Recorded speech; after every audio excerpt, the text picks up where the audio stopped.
So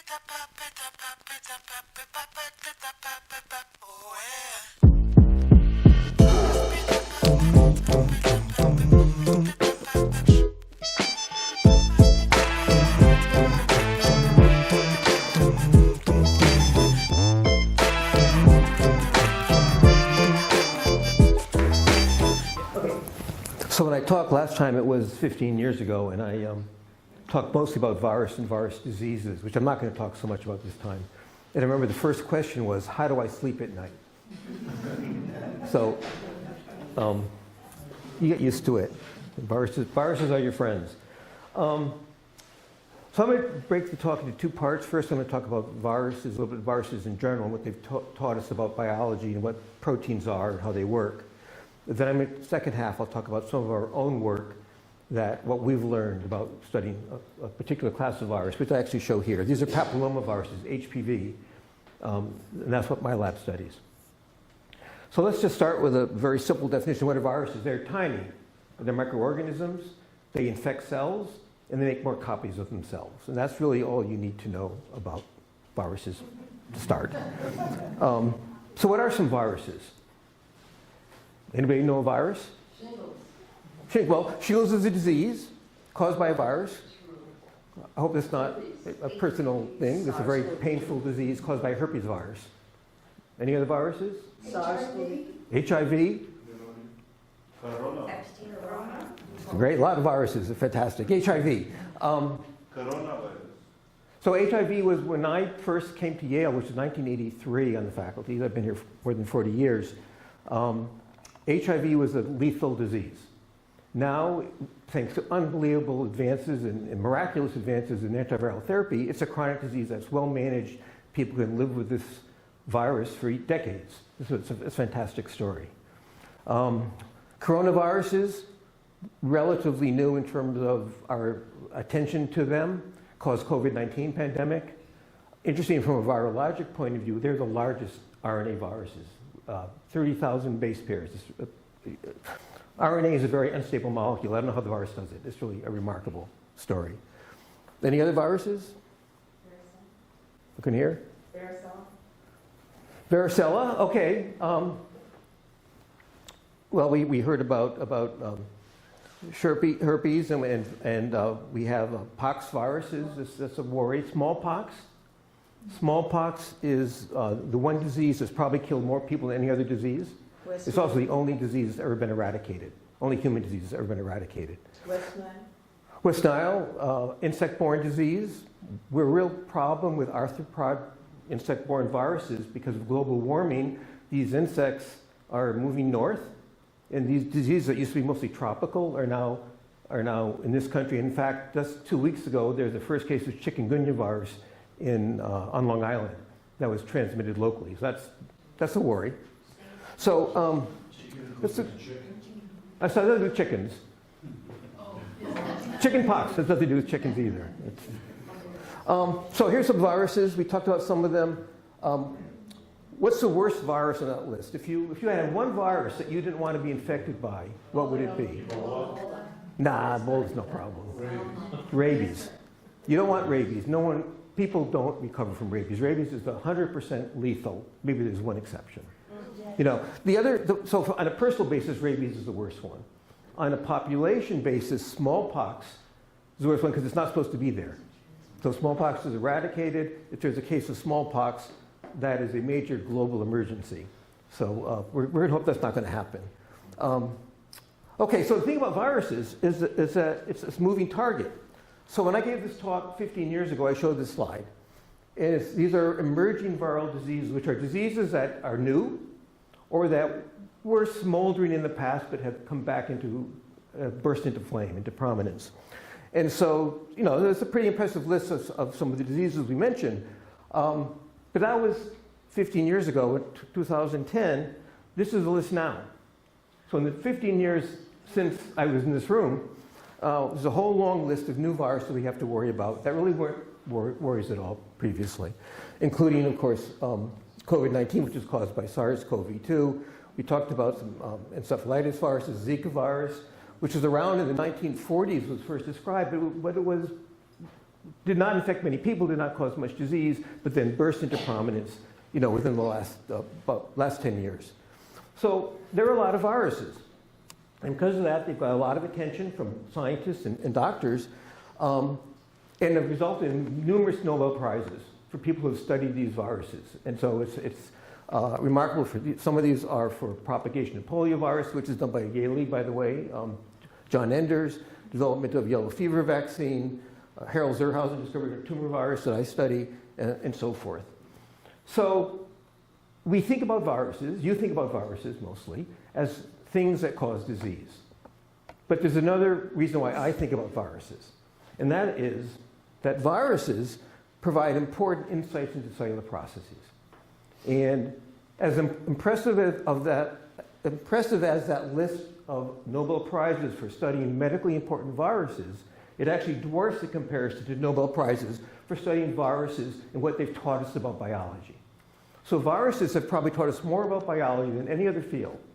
It's really a remarkable list of Nobel Prizes from fundamental discoveries that have been made about viruses, and these are not viruses that make people sick. These are just viruses that do things that are interesting, and that by studying them, we learn how cells work. So why have viruses been so informative for 50 years, more than 50 years, 75 years? Well, I think this next slide illustrates it. This shows you the relative size of a virus in a host cell. And the host cell is huge compared to these tiny little viruses out here. Now, this isn't really a picture of a virus in a cell. It's a picture of the solar system. But I show it because the scale is right. Okay, and you can see the virus we study, papillomaviruses. Here's hepatitis B virus, polyomaviruses, other viruses you haven't heard of, hopefully. Relative to the size of the sun, that's about the scale. So it's easy to remember how big a virus is. Now, some are a little bit bigger than these, but all of them are totally dwarfed by the size of the cell. And that's important because viruses are so small, they're so simple, they can't do much. And so they're totally dependent on the cell for all of their activities. And that's particularly true for the small viruses that I showed you. And because they're dependent on the cell for almost every aspect of the virus life cycle, they are ideal probes for how cells work. And that's why we've learned so much from studying viruses. I should say, by the way, please stop me if you have questions. It's much more fun for me if people talk. Okay, so I can illustrate this with something that is called the central dogma, which is very pretentious sounding, invented by Francis Crick, which maybe that's why it's pretentious sounding. But it basically is a framework that a lot of molecular biology is based on. And the idea is that DNA is sort of the center molecule that carries the genes. The genes are made of DNA, so DNA can replicate itself, make more copies. But DNA also can result in the synthesis of RNA, which is a very similar molecule.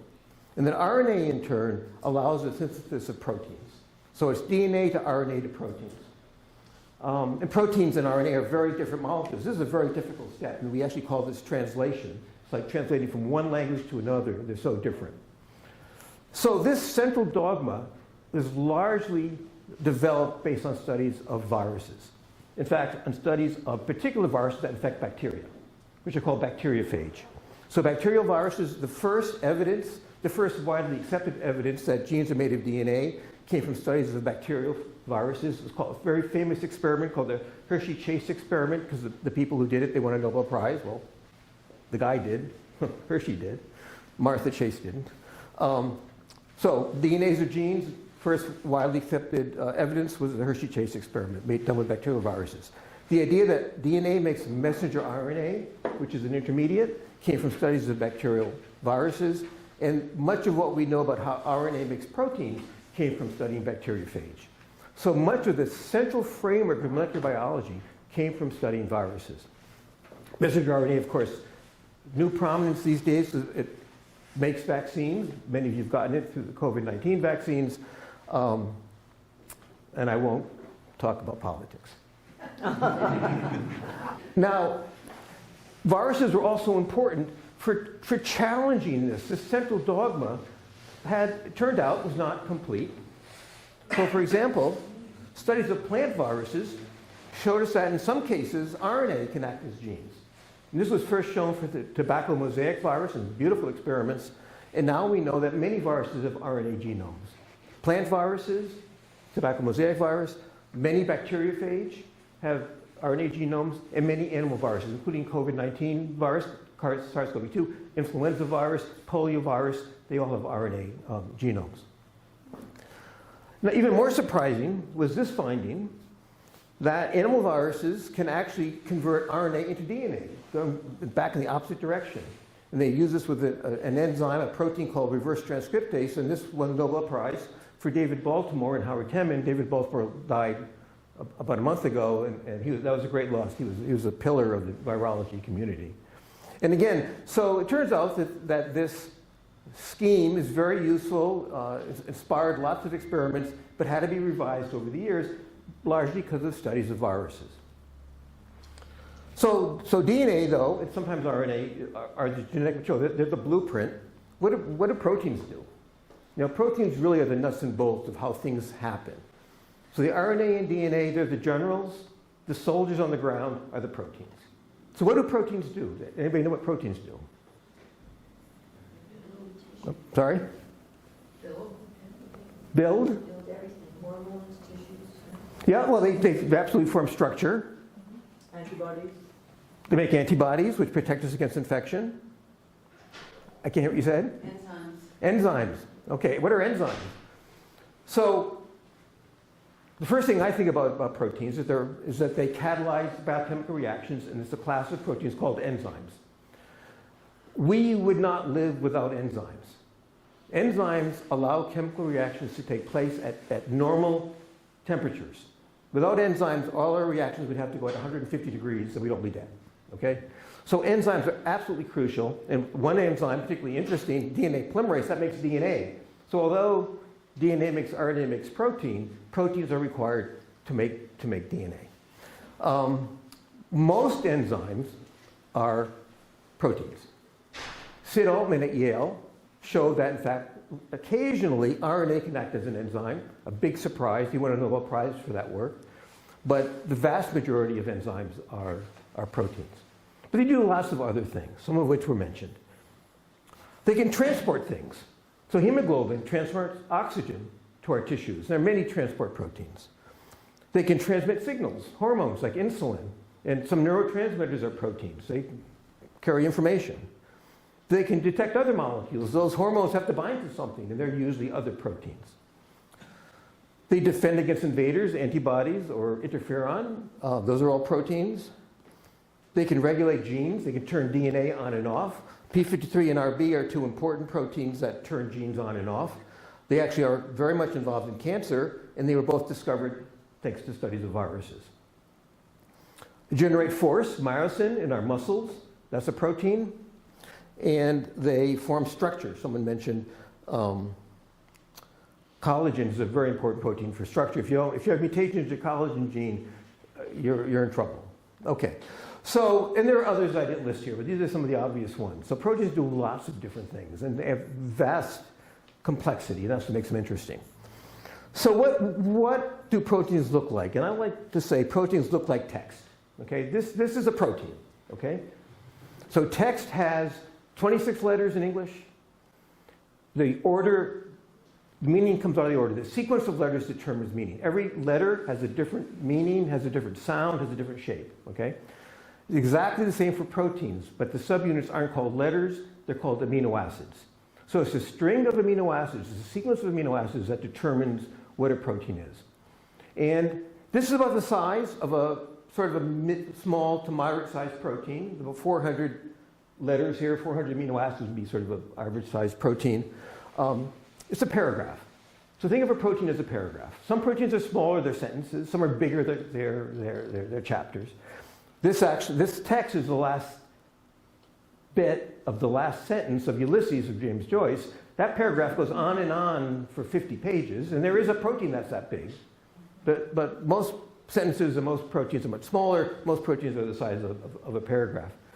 Now, sometimes mistakes happen, right? And that's a typo or a spelling mistake, and that can change the meaning.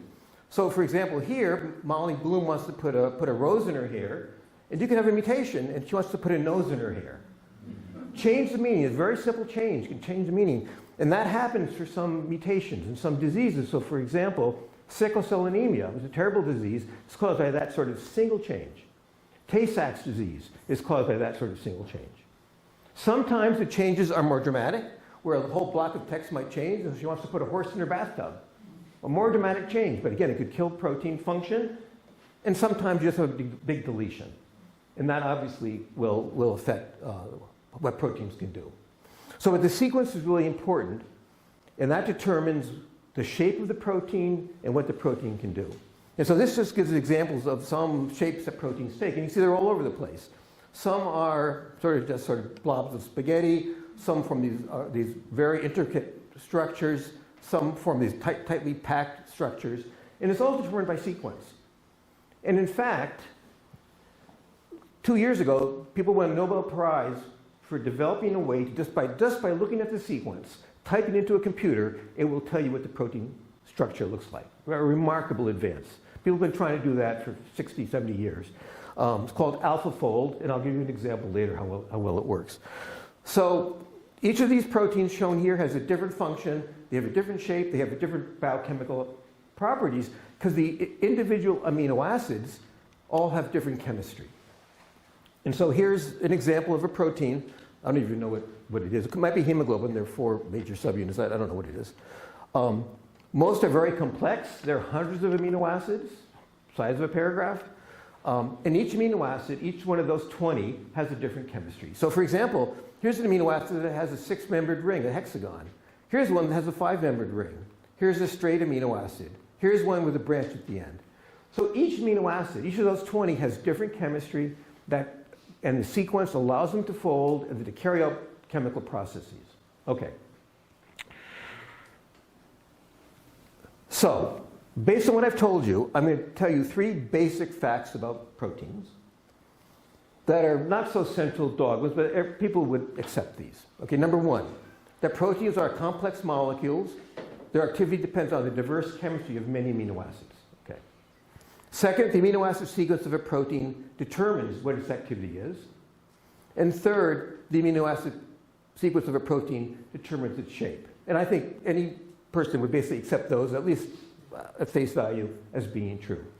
What I'm going to tell you, though, now, is 3 counterexamples from our work on papillomaviruses that show each one of those statements is wrong at least some of the time. And so that's very exciting to us. The first example I began working on when I first started my lab more than 40 years ago. The last example has not yet been published, so it covers a wide number of years.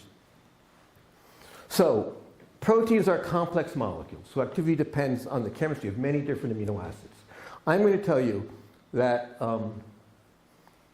counterexample number 1, we can build active proteins with minimal chemical complexity, with almost no chemical complexity. In fact, with no chemical complexity, we can build active proteins.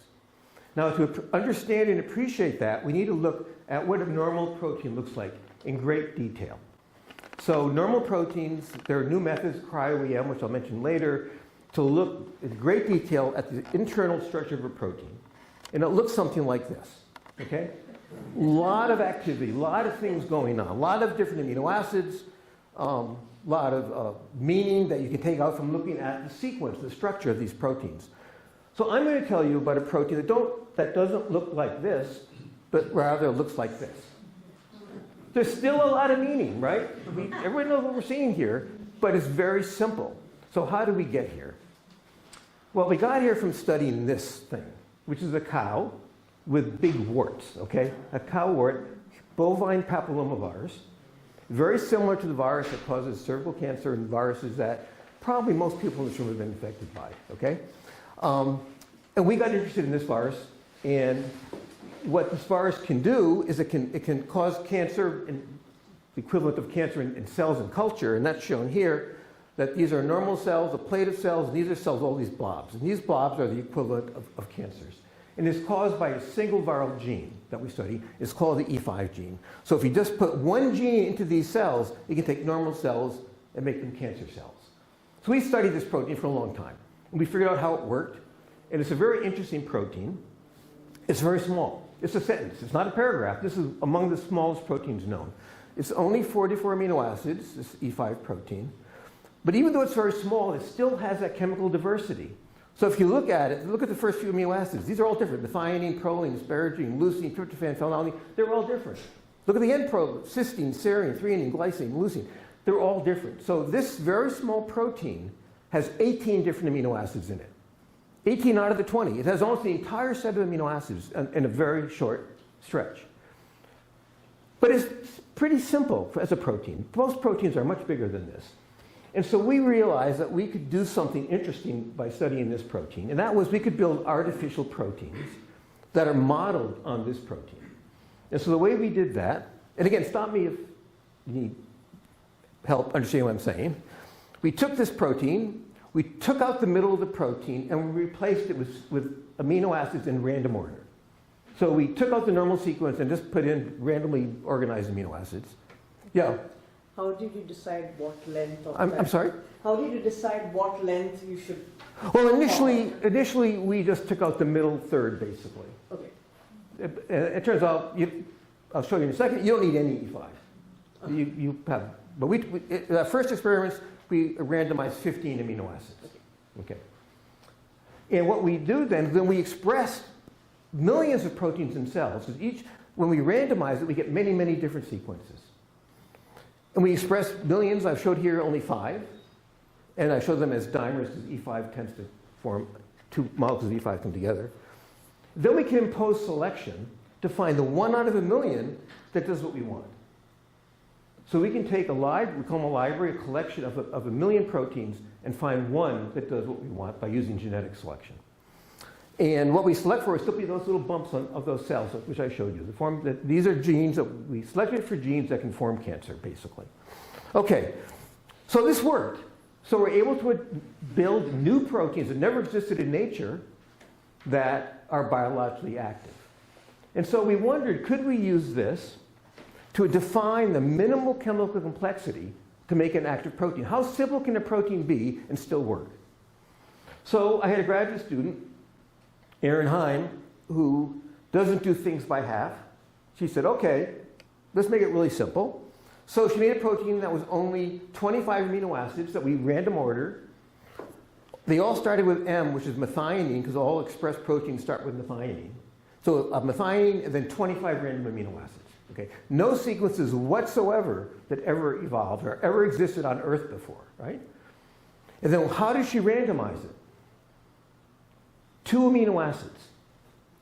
So our proteins are going to only have 2 different amino acids, 25 of them in different order. And these 2 amino acids are the 2 most similar amino acids, leucine and isoleucine. Okay? They're the same size, same chemistry, almost the same shape. The only difference is this group here, this small group is called a methyl group, which is at this point here, we've moved it 1 position. So here it's at this position, here it's at this position. Other than that, these are identical amino acids. Okay? Exactly the same chemistry. They behave very similarly. Most people would say there's no difference between them. So Erin made this library where she put 25 leucines and phenylalanine in various orders and asked, do any of them do anything? And most of them don't. But about 1 out of 20,000 actually can cause cancer, okay, on that tissue culture assay. And what do they look like? Exactly as we predicted. They're just strings of leucine and isoleucine in apparently random sequence. I mean, we can't look at them and say, oh, this one works, this one doesn't. And in fact, in some cases we showed you could take one here, take this isoleucine, change it to a leucine, you kill it. Or take this leucine, turn it to an isoleucine, you kill it. And remember, we're just changing 1 methyl group of this protein. That's enough to make a protein active or inactive. So initially we were quite surprised that we could make proteins that are so simple, that have no chemical differences really, but nevertheless they are able to have biological activity and they have very specific activity in what they can do. But on further reflection, maybe it's not so surprising, because we live every day with these sorts of things, with the sequences that differ by very bits, on or off, like computer code is what these proteins are. Okay. So to close this little bit of the talk, Another student, Ross Fetterman, thought a way to illustrate this was just, he calls it, I Love Lucy. Okay, so second example. The amino acid sequence of a protein determines its activity. Counterexample number 2. Protein segments can act in a manner that's independent of their amino acid sequence. And this, in fact, was even more surprising than the fact that you can make proteins out of 2 amino acids. So here's a virus. This is papillomavirus. The particle is a very simple particle. There's no membrane. Some viruses have a membrane coat, like influenza, SARS-CoV-2, a virus. This doesn't. It just has 2 proteins. The only viral proteins are 2. There are only 2 viral proteins in the virus particle. One's called L1, which you see here, and one's called L2. And then there's DNA inside the virus particle. And we were interested in L2, which is important because it takes the virus from the outside of the cell to the nucleus. The virus has to get to the nucleus. That's where DNA replication takes place. So that's what L2's job is, to carry the virus into the nucleus. So we didn't know what L2 looked like. You couldn't see it. It's not present in the structures people have developed. So we used that AlphaFold program I mentioned, which is a way to predict protein structures. So we put the L2 sequence, that's 473 amino acids, put it into AlphaFold, and asked the computer, what does L2 look like? And it looked like this, which doesn't tell us much, okay? It's like a big bowl of spaghetti. It's not structured. So many proteins have a fixed structure. Some proteins, in fact, it turns out many proteins, are disordered. And most of L2 is disordered. You have these big spaghetti strands that don't form a structure. Now, there are 2 areas that are structured. One is this bit here, which is called the beta sheet, that goes back and forth. And one are some helices at the end, at one end of the protein. They're structured, but most of the protein is just flopping in the breeze, which didn't tell us much at the time how it worked. And just to show you that this overall structure is conserved among all papillomaviruses, this shows what I showed you before. This is just the beta sheet from HPV type 16. This is the papillomavirus that causes most cervical cancer. It's the single most important HPV type. This is the most divergent papillomavirus, the farthest removed from HPV 16. It's actually from sea turtles. It's not even from mammals, okay? But it has exactly the same beta sheet. So this structure is clearly important because it has persisted for 300 million years of evolution. And we have some ideas how it works, but I'm not going to talk about that today.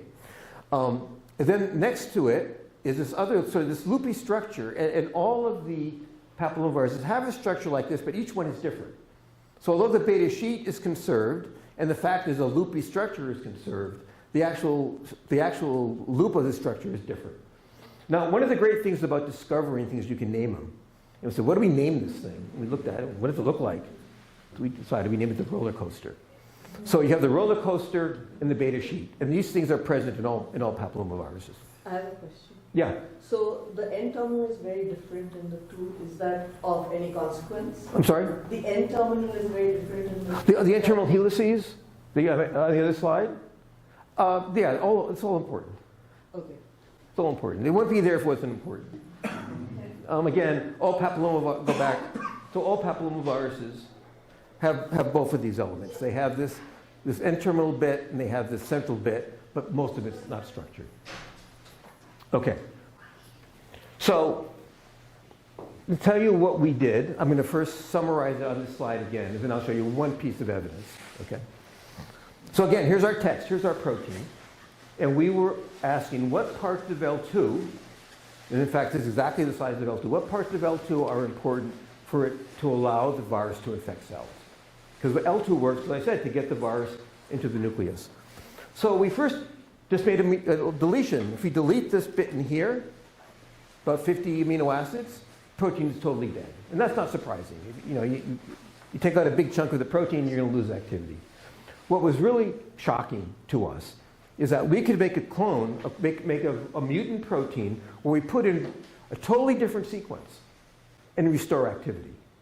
So that deleted piece is essential to work, but you can replace it with a sequence that has totally different meaning whatsoever. In fact, you could replace it with gobbledygook. You could take randomized amino acids, and it worked just as well as a wild-type protein. So very unexpected, unprecedented behavior. we wanted to study this a little bit farther. So if, in fact, you need that sequence, we need something there, but the sequence is not important, what's important? So we asked, well, maybe what's important is the length of that sequence. So I put in a little piece of protein sequence, it still doesn't work. But if you put 2 copies of that in, it worked a little bit. You put 3 copies, it worked pretty well. And you put 4 copies, worked just as well as wild type. So what's important is not the sequence of the segment, but the length, okay? And so just to show you what real data looks like, whoops, go back, sorry. Here's part of the L2 protein. This represents the deletions, and this represents how well they work. So here's wild type, that means the starting virus. Set at 100%, it works well. Here are these deletions, they're totally dead. And then we added back all these other random different sequences, and most of them worked just fine. In fact, only one didn't work, but we put mutations in this and it restored activity. So almost everything we've tested works. We've put in sequences from mammalian cells, from bacteria, from protozoa, random sequences, artificial sequences, and they all work. So this is an unprecedented behavior on the part of a protein that it doesn't care about the sequence, it cares about the length. And so this bit of the protein is independent of sequence, and again, that was really quite a surprise. Okay, the last thing I'm going to tell you about is that the amino acid sequence of a protein determines its shape. I think everyone would agree with that. Counterexample number 3, the shape of a protein is not determined by its amino acid sequence, but the amino acid sequence of another protein that it binds to. So we'll go back to this picture of the virus particle, and we changed the name, we call it a capsid, because the capsid is actually the protein shell of the virus, which is really what we study here. There are 2 proteins, L1 and L2. I told you a little bit about L2 before.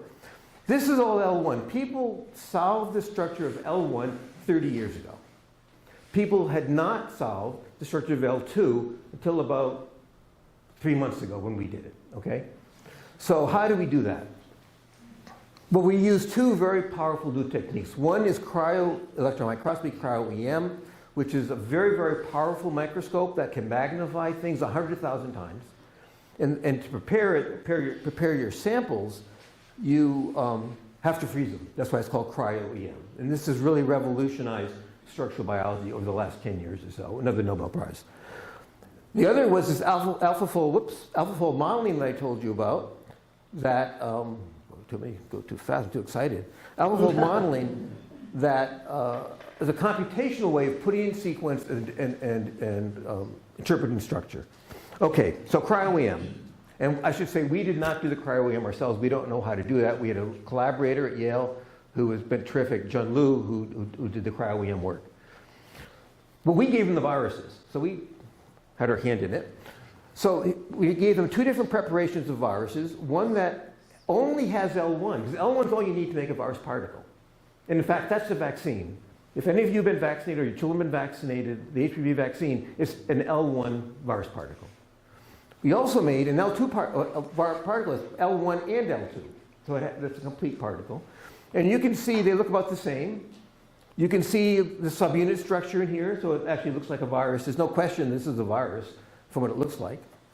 So the preparations were good, and they then took the structure and kept on magnifying it. They kept on refining the sequence.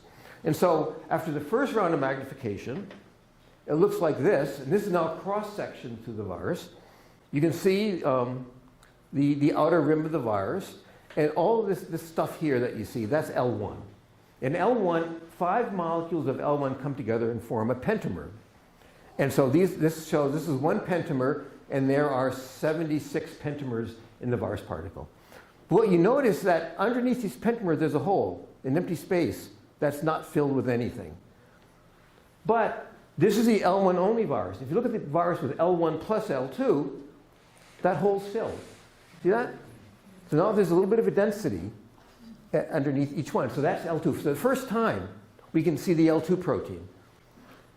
And then we say, okay, that's exciting. We can't see much about it, though. So we kept on refining it. And eventually we get to the point where this is what the L1 only, no L2 here, it's the L1 only particle looks like. You see this very nice subunit structure. Here are the pentamers of L1. And here's a single pentamer we've blown up. And the most interesting thing about this is there's a hole in the middle. And you can see that hole here.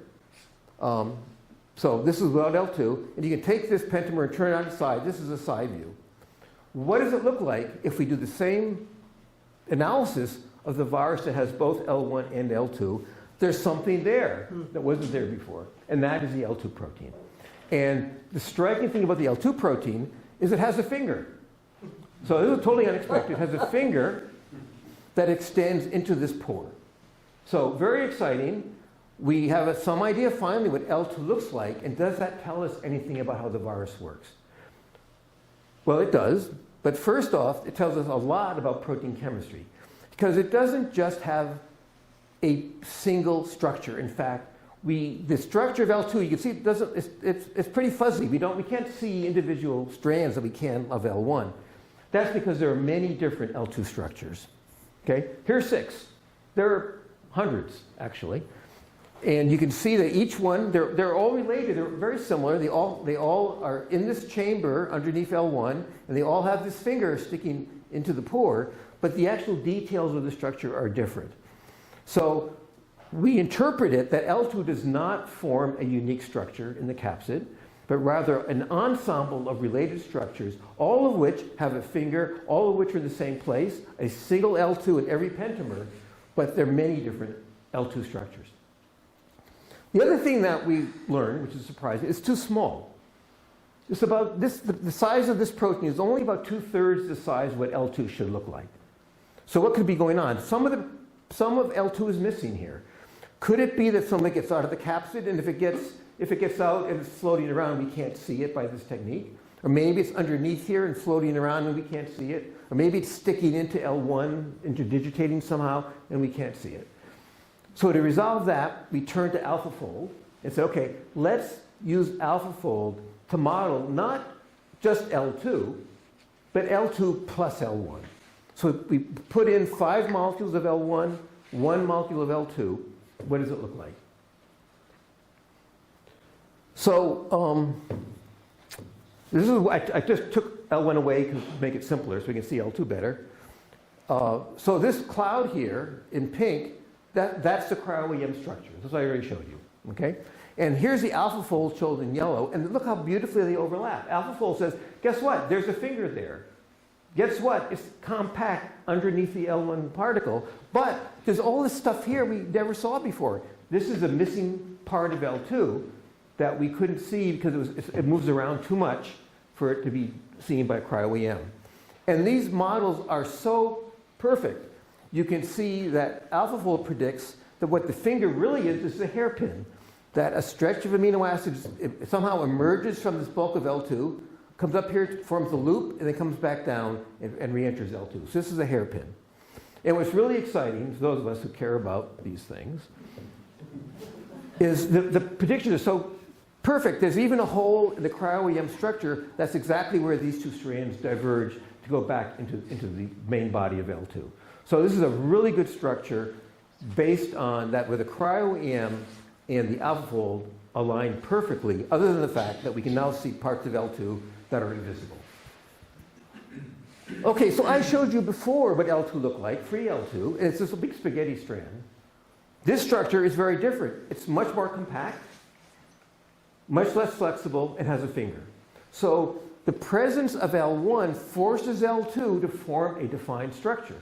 Well, it's not that defined because they're all different, but the overall shape is the same, where L1 tells L2, you need to be compact, you need to be less flexible, and you need to have a finger. Now you still can see this beta sheet, that's still there, but the rest of L2 is now forced to form a real structure. So the other thing that was interesting, we wondered, where is this finger? What part of L2 forms this finger? Is this a unique finger? Are all the fingers the same or not? And this just shows, we did 100 models, and guess what? We found 100 fingers. Every one of these is different. This just shows where the finger is along L2. They're in 2 groups. They're not all over the protein. They're clustered, but they're different either where they're positioned or how long they are. So there's a lot of flexibility, a lot of variety in the structures of L2, and they're determined by L1, because if you make mutations in L1, the positions change. So the positions of the fingers depend on the sequence of L1. So what does this tell us about how the virus works? Well, it turns out this is now a structure where here's L2 with the finger sticking into the pore, here's L1, and this is what the AlphaFold tells us. But we can put mutations in L1 that we can, for reasons we can predict mutations to make, and what happens then, L2 sticks out through the pore and gets out of the capsid. And that has to happen. For infection to take place, L2 needs to get out of the capsid. And you can make this happen if you put mutations in L1 shown by these blue spots here. So the structure of L2 is determined by the structure of L1. So when you add L1 to L2, it makes L2 more compact and less flexible. It determines the overall shape of the protein, including the presence of the finger. It tells you where the finger is along the length of L2, and it determines how often L2 can emerge from the capsid. All this is determined not by L2, it's determined by L1. Okay, so to close, I've told you these three things that most people would say, yeah, these sound reasonable. Proteins are complex molecules, diverse chemistry, the amino acid sequence determines activity, and the amino acid sequence determines the shape. And I've given you examples where it's not true, that's not true, and that's not true. Okay? They're usually true. For most proteins, in fact, almost all proteins, these statements are true. But there are examples, and if you study viruses, you find things you don't expect. So just in closing, this is what makes science fun, that it's unpredictable, that you learn new things no one ever learned before. You can come home from lab one day and say, I discovered something no one ever knew before. I'm the only person in the world who knows this. That's very exciting. And sometimes what you learn is what you thought you knew isn't true. And that's also fun. And that's sometimes hard for people who aren't scientists to understand. That's how science works, that as we learn more, we have to evolve and we change and we modify. It's not fixed. It's what we're able to learn from doing experiments. And I think sometimes I feel like the Red Queen in Alice in Wonderland. I have to believe as many as 6 impossible things before breakfast. So I just want to close by acknowledging people who do the work. I've not done an experiment for decades. These are people in my lab that are fantastic. These worked on the E5 story. This group worked on the 2 L2 stories that I told you. We've had some great collaborators that you'll over the years, Don, particularly for the E5 story, and then Jun Lu and Wajin Yu, who did the cryo-EM that allowed us to do all the modeling for L2. So I'll stop there, and if there are any questions, I'm happy to answer them. Thank you.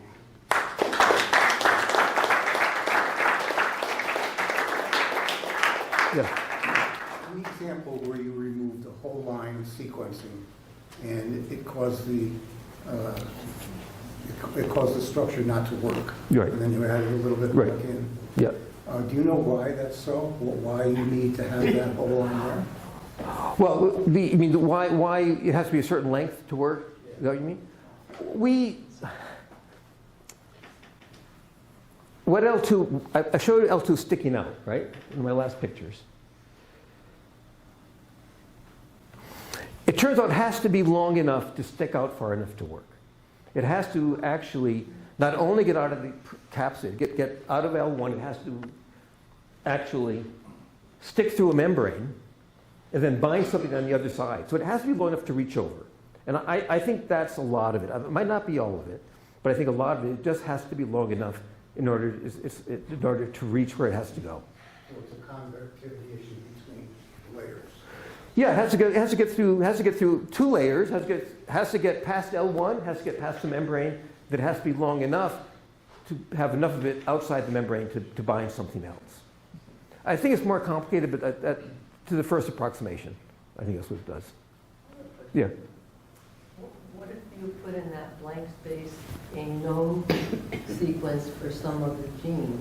What would happen then? We did that. Some of them were Repeat that. the question, please. Okay, the question was, what if we replace that sequence removed, replace it with something else? Can you do it with a known gene with known function, with some other function? Yes, the answer is yes. We've done that in several cases, and it works. This works. Some things don't work. What we've learned is that if you put in something that can form a tight structure, that blocks it. And that's, it's like trying to pull a knot through a shoelace, through a hole through a shoelace. So there are things that will block. But most things that we've tested work. From, as I said, from bacteria, from animal cells, from protozoa, and artificial sequences. It doesn't really care. I'm sorry, you had a question? Yeah, it struck me that you're able to see so much at this scale, and you were talking about the cryo-electron Cryo-EM, yes? and I don't know about AlphaFold modeling together. Yeah. Do you need to go to even smaller levels to see more? Well, for most proteins, yes, as you look closer and closer, it gets more and more refined. We say it's refined, you have higher resolution. That's not true for L2 because I think L2 does not form a specific structure. It forms its whole collection of structures. So I don't think we'll ever get a detailed picture of L2 because every virus particle has 72 L2 molecules in it, and each one is different. So we're never going to see a precise picture. Yeah, I'm thinking about like how transistors had to become smaller and smaller for semiconductors, and Yeah. it just keeps nanometers. It's smaller. Yeah, no, And it doesn't appear like you need to get to that level as much as what you're demonstrating here. well, I think because it's not a unique structure, I don't think it's going to help us to magnify it anymore. Yeah. And so initially we were disappointed. Oh, we just can't get a clean structure. We can't. It's only an 8 angstrom structure. You want a 2 angstrom structure. In retrospect, it's much more exciting this way. That this is really a very unusual property of the protein, not to have a fixed structure, but to have an overall shape that's the same, but the actual details are different. We think it's more interesting. Got a lot to do with. It's remarkable Yeah. to be able to distinguish that Yeah. at that level. Yeah. No, it's great. It's stuff. Thinking about what else is there that we can't quite see yet. Come back in 15 years, and maybe I can tell you. Yeah. Thank You you. said the length was critical to Yeah. whether it works or not. Is there some kind of practical application of that from, treatment? You change the length and it doesn't work? Well, thank you for that question. I don't know about that, but what our structure does tell us a lot, I think, about potential antiviral approaches. In particular, you just want to stick a cork there in that pore, and that's going to prevent L2 from getting out. So we're actually trying to do that. We're trying to find molecules that we predict will bind to that pore and prevent L2 from getting out, or you can imagine ways to constrict the pore or just make L2 less flexible so it can't form the finger in the first place. So it absolutely suggests approaches that may be useful. We have a question here. Nothing yet, though. Nothing yet. No, this is all new stuff. We have a Maybe question. next week I can tell you. We actually do an experiment. Our first experiment to try to block the pore. Okay. And I'll let you know. Yeah. Yes?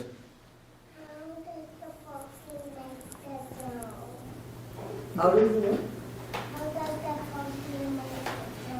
How does a protein make up a germ? How does protein make up a germ? Well, most, yeah. How does a protein make a germ? Germs don't really want to make us sick, but it just sort of happens, right? Germs want to grow. They want to grow. They want to make more copies of themselves. And fortunately, most germs don't make us sick at all. Most germs we just exist with them. But the good news is that we have really powerful ways to fight germs that make us sick. We have medicines. We have vaccines, which are the world's greatest invention, in my view. We have other ways of preventing exposure so that most germs don't make us sick at all. And so I wouldn't be too worried about them. But if you get a germ and you get sick, listen to your mom, take your medicine, stay home, get a lot of sleep, and you'll get better soon. Thank you. I learned that in medical school. Susan? I was kind of heading the same Yeah. direction about, you've spoken so eloquently about the beauty of basic research and biology, and just how amazing it is, and your passion comes through so wonderfully. But it's also been used to improve human health in amazing Right. ways, and you started to touch upon Yeah. that, and maybe you could share one anecdote, HPV or another one, that's taken this beautiful basic research and is now saving human lives. Thank you for that question. My first extra slide. Okay. Viruses cause acute viral infections. They also can cause cancer. And about 15% of all cancers are caused by viruses. And this shows some of the viruses, shows some of the cancer, some of the viruses it causes. But there are 7 human tumor viruses, and we have ways to combat 5 of them. It's really, really remarkable. So for HPV, we have a great vaccine. This vaccine could eradicate a cancer. It could absolutely eradicate cervical cancer, because all cervical cancer is caused by HPV. It also causes some head and neck cancer and some other cancers. We have a great vaccine for hepatitis B virus that causes liver cancer. We could prevent most liver cancer if everybody gets vaccinated with hepatitis B vaccine. We have great drugs for hepatitis C virus that causes additional cases of liver cancer. Again, these are miracle drugs that cure the disease. They actually can cure hepatitis C virus infection, and that eliminates the risk of cancer. We don't have, unfortunately, vaccines for Epstein-Barr virus. We'd love to have them. We don't have vaccines for HTLV1 or for Kaposi sarcoma virus. People are trying to get those vaccines. And just last week, my colleague at Yale, Jeff Ishizuka, reported a vaccine against Merkel cell cancer, which is a skin cancer. So the good news about viruses causing cancer, we know what to do about them. That we can make vaccines, we can make antivirals, we can reduce exposure, we can imagine other sorts of what are called therapeutic vaccines. So this is just one example of many, how understanding the basic biology has led to new ways to treat and prevent disease. Jim? If I could follow up on both of the prior 2 young ladies' questions. Could you comment a little bit on beneficial viruses? You talked about all the bad things viruses can do, but there are some viruses that are good for us. I was thinking in particular bacteriophages and oncolytic viruses. Okay. Could you comment on that? Sure. As I said, to the young man there, most viruses don't make us sick. Some viruses can make us healthy.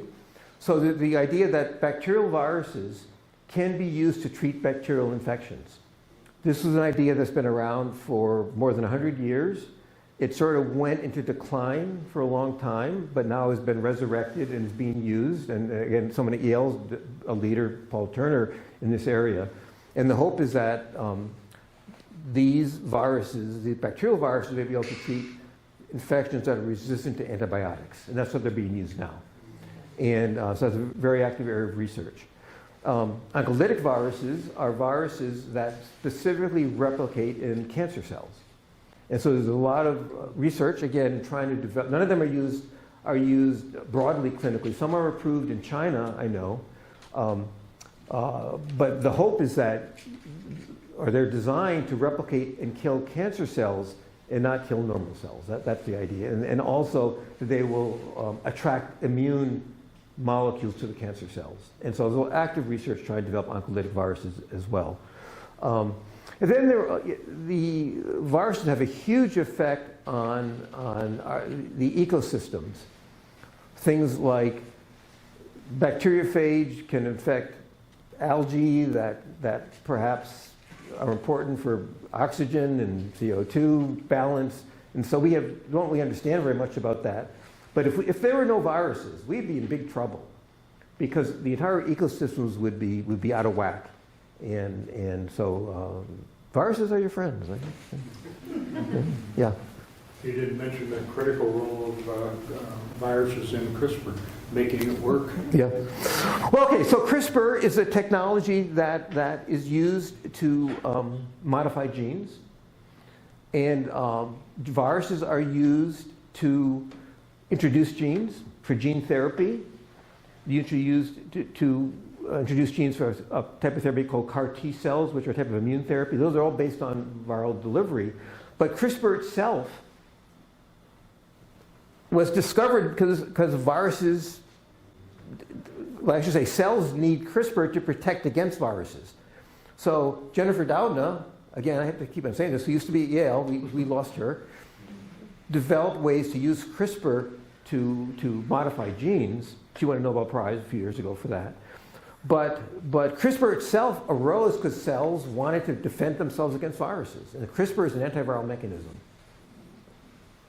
Just finished reading the book about her. Yeah.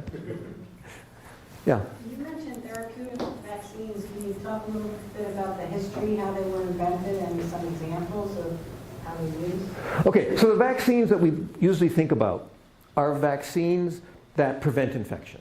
So the HPV vaccine prevents infection. And that's a vaccine, and the measles vaccine and the smallpox vaccine, they all prevent infections. There's another type of vaccine called a therapeutic vaccine, and that is not to prevent infection, but to treat disease. That's why it's therapeutic. And so people are trying to develop therapeutic vaccines against various viruses, including papillomaviruses. It's gone slowly. You would think it would work because the cancer cells express viral proteins, so they're perfect targets for the immune system. It just so happens that it's difficult to make those sorts of vaccines, and I don't know, maybe there's some that are in use, I'm not sure. I mentioned the Merkel cell vaccine that Jeff is working on. That's a therapeutic vaccine that targets the viral protein in the cancer. And a lot of people are thinking about therapeutic vaccines to treat cancer on a personalized basis. So all cancer cells have mutations. Those typos I mentioned, right? And so you can imagine generating an immune response to find that mistake and kill those cells, and it doesn't affect the normal cells, they don't have that mistake. So people are thinking about making vaccines for individual people based on the DNA sequence of their tumors. That's all very experimental. There are some examples at Yale. I mentioned the vaccine for the Merkel cell, which is just still not in people yet, but other people have worked on personalized vaccines for kidney cancer that actually have been tried clinically and look promising. But that is still very early days for those. Yeah. So why is it something like HIV, which we've been studying for decades, we have antivirals, but we don't necessarily have vaccines, versus something like COVID, which we developed a vaccine relatively quickly? Why is there such a difference? It's a good question. Why, what's wrong with us? We've had 40 years to build an HIV vaccine, and we don't have them yet. I think there are a couple of reasons. One of which is HIV is very variable. It changes a lot. It has a very high mutation rate. It's as if you're typing with your eyes shut. It makes sense all the time. So I think that's a major part. If I knew why we couldn't have HIV vaccines, I'd be rich and famous. But people have been working really hard. Some things are promising. The whole mRNA vaccine approach has a lot of value and certainly has not been tried much yet with HIV, and that might be useful. And it's a shame because historically vaccines have been the most effective and by far the cheapest and the most equitably distributed ways to prevent disease. And so antivirals are great, but they pale in comparison to vaccines, which is a far more effective way if you can get vaccines. So one general question is, how closely do virologists and public health experts work? One of my best friends here, Susan Main, who will be giving this talk in January. You should come listen to Susan. Thank you. Yeah, no. So traditionally, they've been quite intertwined. For example, again, to give a public health story, because that's where Susan used to work, with Dorothy Horstman, was an epidemiologist who studied poliovirus, and she ran a lab in the School of Public Health, and she discovered that poliovirus actually is transmitted through the bloodstream, which really was the basis for the poliovirus vaccine. So until her work, we didn't know that. And that was a huge leap that was made by public health. And of course, public health, which includes things like vaccines, clean water supply, all sorts of things, has had a tremendous impact. And one of the sad things about the whole COVID-19 story and some political things since then is it's really eroded confidence in public health and science in general, which really is going to have a terrible impact going forward. I want you to comment on it because we'll be sharing this video with the public access. Uh-oh, am I in trouble? Okay. The importance of the cross-pollination. So thank you so much. This has really been an informative conversation. And if there aren't any more questions, I just want to announce the next talk, which actually he already did for me. So that's on Jan 10. Susan Lane will be talking about healthy kids today, healthier futures tomorrow, the role of food policy. And we've all been hearing about what's happening at the FDA, and I'm not going to say too much more because I don't know as much as I should know. So I'm going to find out with all of you on June 10th, and I hope you can all be here. Thank you again, Dan, so much. Yeah.